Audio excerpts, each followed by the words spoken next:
Update. My family is blaming me for a fight after my half-brother destroyed pictures of my mom. Original story. So a bit of backstory. I, 16 male, recently moved in with my dad, 47 male after my mom died. Dad's never really been in my life, and he and my mom were never married. He has a wife, Susan, 48 female, and two other kids, Amy, 14 female, and Matt, 18 male. So when I ended up moving in with my dad, it obviously caused a lot of issues with the rest of the family. Nobody wanted me there, and basically gave me the cold shoulder. Susan, Matt, and Amy tend to talk with each other in French because they know that I can't understand them, and my dad has tried to force an English-only rule in the house with little luck. For the first month, Matt just ignored me completely, even though he and I were forced to share a room since the house didn't have any space. I tried to be nice, but I just lost my mom and it hurts, and it's been so much change so quickly. 2 days ago, though, I found postcards and pictures and letters from my mom ripped into a bunch of pieces and scattered all across my bed. I kept them in a box under my bed, and Matt had been the only one in the house with me at the time, so I know he did it. I started yelling at him, and we ended up verbally fighting right as Susan and Amy got back home. I can't remember what Matt said anymore because I was so mad that I wasn't thinking straight, but I remember hitting him. We both exchanged a couple of punches and I accidentally elbowed Amy in the nose while she and Susan were trying to separate us, so she was bleeding too. When my dad got home, we were all still yelling and Susan was trying to throw me out of the house. I couldn't stop crying because I just had my only actual photos of my mom ruined, and I don't know if we can fix them. My dad tried to settle everyone down, but didn't end up punishing Matt because there's no actual proof that he did it. I got in trouble for throwing the first punch, and Susan is still trying to convince my dad to send me somewhere else. Both Amy and Matt kept telling me that I ruined their family by coming here, but I didn't really have a choice. I know I shouldn't have hit Matt, but I was so mad and didn't think. I know it shouldn't have escalated anything, but am I really the one at fault here? I don't know how I'm supposed to live with Matt anymore. Now for the top advice before reading the update. These parents need to hold somebody accountable because obviously your pictures didn't just rip themselves up. You're right that you shouldn't have hit your half-brother, but assuming that your mom passed away rather recently, you're in grief. So it's not unreasonable that you'd be upset by this. I'm sorry this happened to you. That's a truly awful thing to discover. It's been about 2.5 months and it was really sudden. My mom and I were really close, and I think I've seen my dad twice before I had to go live with him, and not for almost a decade. I know I still have recent pictures on my phone, but it's not the same. Yeah, I can only imagine how hard everything is right now. Your whole life has been basically flipped upside down. Is there anyone on your mom's side you could talk to? Maybe even live with for a few years until you're old enough to get your own place? I think that would be worth exploring, to get yourself out of this environment that doesn't seem to be getting off on the right foot. It's just my grandparents on my mom's side, and they basically disown her because my dad was married to his wife when my mom got pregnant. They're very religious and I haven't had any contact with them since I was born. They didn't even come to her funeral. You should probably talk to your dad about how you feel. This is not a good home environment at all. I've tried, and I think he's just trying to be the good guy on both sides. He knows everyone else doesn't want me there, but it's been hard on them too, so he's trying to be mindful of that, I guess. But I feel like it's at my expense. And now for the first update. So I've posted about this in here before, but things have gotten worse, and I feel like I don't know how to navigate it. It's been about 6 months since I had to move in with my dad and his family after my mom died, and I still feel like his wife and my half-siblings despise me just for being there. The issue of my mom's pictures getting destroyed turned what was already an awful situation into something that is just hurting me. I ended up sleeping on the couch for almost 2 months because I couldn't stand the sight of my half-brother Matt after what he did to my stuff, and started carrying a backpack around the house with anything personal that I had brought from my mom's apartment wherever I went so nothing else could be damaged. Matt ended up apologizing to me, but it seemed more of a show for my dad than an actual apology to me. My dad's wife Susan and my half-sister Amy still barely acknowledge me, and still almost exclusively use French in the house, which I'm only now starting to pick up words and conversation for. I've always felt like a stranger in this house, and while I understand why they don't want me around, I don't know what I can do to try and make things work. The worst of it came 3 weeks ago when I lost my keys to the house and got stuck out in the rain after I came home. I tried calling my dad, but he didn't pick up, and I rang the doorbell as many times as I could because I saw Susan's car outside the house, so I knew she was home. There wasn't much close by us, so I couldn't walk anywhere to wait. By the time my dad got home an hour and a half later, I was soaked and cold, And when we got inside, Susan just said that she was on a call and couldn't hear the doorbell ringing. I couldn't even talk to her and just went upstairs and cried in the bathroom before going to bed. My dad apologized later for not seeing my message sooner, but that's not really the issue here. I feel sick living here and can barely eat or sleep half the time. My grades are tanking and I don't feel like I can talk to anyone. I miss my mom, and everyone is pretending like she never existed. And I have to basically do the same thing so nobody at home gets mad at me.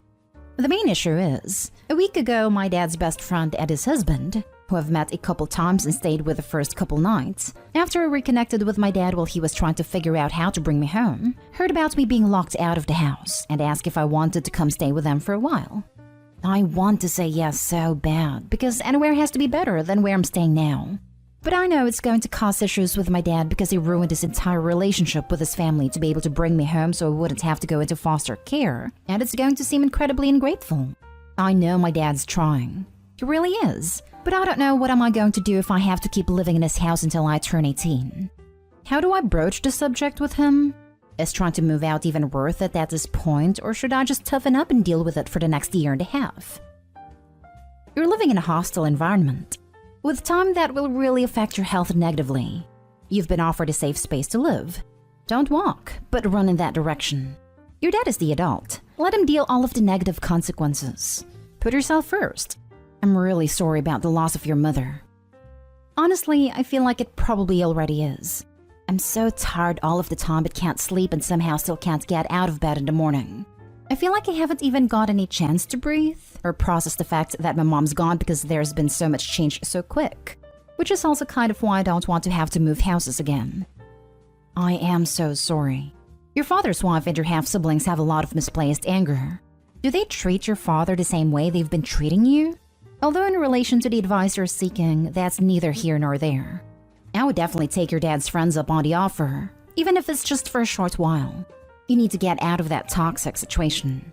You also need to have a frank talk with your dad. Is he backing you up in these situations, or does he stand by and let them treat you like that? You're going through a rough time, and it must be terrible to feel like no one is there to support you. There was definitely a lot of tension between my dad, Amy, and Susan, but that seems to have mostly gone away after the first couple months. Matt seems still pissed at him, but it kind of feels like they just turned all that anger on me.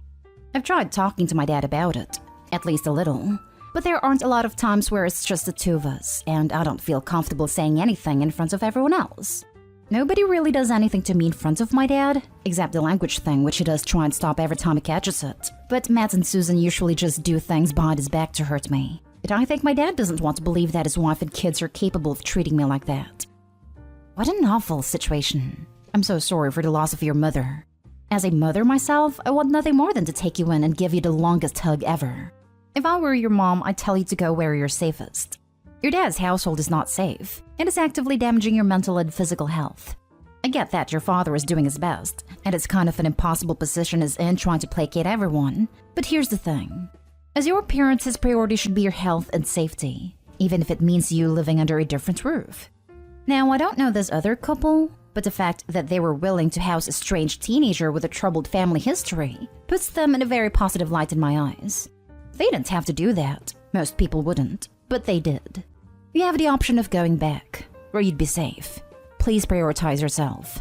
That being said, I don't know the best way of going about it. One commenter mentioned going for a weekend, then a bit more frequently to ease the transition.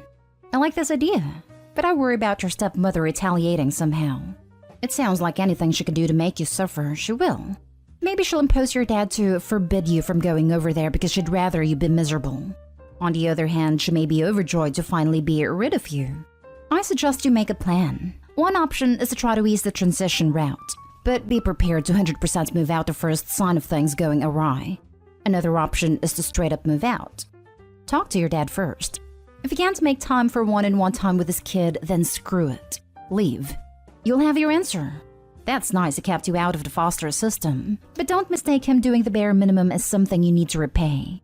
You don't owe him a damn thing. Take care of you first. Sending you lots of mom love. Reach out anytime. I mean it. Honestly, when I read this comment, I had to go sit outside and cry for a little bit, because just the thought of getting a hug from my mom was enough to set me off. I really needed that. Thank you.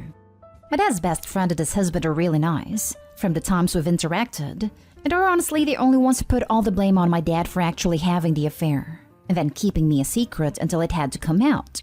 They know none of this is my fault, and I think they're just trying to figure out a way to help me, and I don't really feel like I deserve it considering how little they know me. I'll try and figure out how to get my dad alone this weekend because I don't know how much more of this I can take. And now for the final update. It's been about a week since I talked to my dad, and I've had a couple people message me about an update, so I figured I'd give one. For those who didn't see my original post, I had to move in with my dad and his family after my mom died and things have been extremely strained. The worst incidences being my half-brother ripping pictures of my mom up and my dad's wife leaving me locked out of the house. So I was given the offer to move out by my dad's friend and his husband, both in their 30s. I followed a couple people's suggestion and texted my dad's friend that I wanted to leave, and they ended up suggesting we all go out to lunch. I think they could both tell how nervous I was around my dad, and my dad's friend John ended up being the one to bring up the idea of me moving out. My dad seemed completely blindsided by it and asked why I wanted to move out. John and his husband Ben reminded him about everything that's been going on at home, and I just kind of sat there. My dad seemed really upset, and it made me feel terrible because I already felt guilty about leaving. But then he just asked if I really wanted to go. I said yes, and he just immediately agreed. It kind of hit me that I wanted him to try and fight for me, to say sorry for everything that's been letting happen, and for my dad to try and keep me at home. But he just let me go like it was nothing. It's been hard after my mom died, and my dad's the only family I've got left, so it really didn't make me feel any better about leaving, even though I don't have to deal with my dad's family anymore. Ben took me back to their apartment while John went with my dad to get my stuff from the house, and they had set up their extra room for me already. He apologized that they didn't have been able to do this sooner, and that they hoped I would like living with them. John came back with all of my things, and they kind of gave me time to decompress. I ended up sleeping for almost 16 hours because I was so exhausted. Over the last week, they've been really nice about making me feel at home, and have talked to me about getting me into therapy to deal with losing my mom and everything that happened at my dad's house. They're also trying to figure out how to move me into a different school so I don't have to deal with my half-sister and everyone that knew my half-brother. It's the first time in months that I feel like I can actually breathe, and I don't feel like I'm constantly on guard. My dad hasn't texted me much nor reached out in the last week, so I don't know what's going to happen with him, but for now, I'm safe, I guess. So that's what happened so far. Thanks for everyone that gave me advice and wished me well. It's been really hard lately, and it's made me feel less alone. Wow, man. Before reading this update, I went back and read the other posts, and all I can say is, I'm really glad your dad's friends offered you a place to stay. While I understand that your father's wife was blindsided by the son of her husband and his affair partner, your mom obviously, suddenly living with her, there's absolutely no excuse for her and her kids treating you like trash. Good luck getting school stuff figured out. I'm so happy that you're happy, Opie. But I think you have a mistake in your post. You wrote, "It's been hard after my mom died and my dad's the only family I've got left." Some random people just gave you a home. Someone who basically didn't really know you before offered a spare room to you and that they'll take care for you. They're organizing school stuff. They're there for you. They're dealing with your problems. They know when they should speak for you and give you the time you need. You have at least 2 more family members, Opie. You just got adopted. Maybe not legally, but people just adopted you in their lives. You're not alone. They're going to do wonders for Opie's mental health. A solid, caring support system is what Opie has now. A loving family is what Opie has now, like you said. I sincerely wish you well going forward. Hopefully the men caring for you now will show you the support you need and deserve. They're already demonstrating more character and presence than your father did. His failures are his to own, and don't reflect on you. As for your half-siblings and your father's wife, their abhorrent behavior is another example of your father's failures. Rather stepping up to stop their mistreatment and be an adult, he chose to hide like a coward. He's a poor example of a parent, and in the future you'll likely look back at this moment as a blessing because it got you away from him. Same here. This is rude, but it sounds like you're already in a much better place, Opie. The only thing I would add that I didn't see mentioned is it would be good to talk about legal guardianship/adoption to give John and Ben more ability to help you with things like college and any medical things. It would be better to have the people you're living with know what's happening to have that ability. The other option is emancipation,